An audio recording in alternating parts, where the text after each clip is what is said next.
La première astuce pour ne pas payer la taxe sur le logement vacant, ça va être de prouver au service des impôts que tu as 25% de la valeur de ton bien immobilier qui est destiné à des travaux. Il faut dépasser ces 25% pour être exempté finalement de cet impôt. D'accord? Donc du coup, comment ça se passe? Tu vas tout simplement, par exemple, fournir une attestation notariée ou une estimation d'une agence pour dire mon logement vaut 100 000.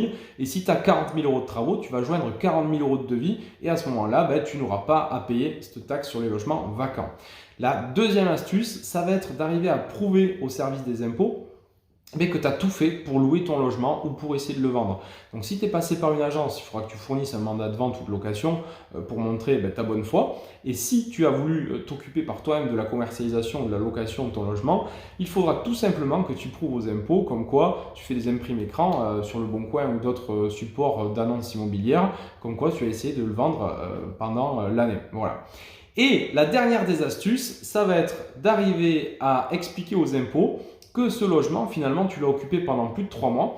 Et comment on va faire pour justifier de ça? Il va falloir que tu ouvres, bien sûr, ton compteur d'eau, par exemple, dans le Morbihan, si tu avais ta résidence secondaire dans le Morbihan, un contrat EDF là-bas aussi, et qui est certaines consommations que tu arrives à prouver, à justifier que oui, tu as bien fait couler de l'eau, que oui, l'électricité, à un moment donné, tu as allumé les interrupteurs, et que tu arrives à prouver grâce à des factures comme quoi tu as occupé ce logement.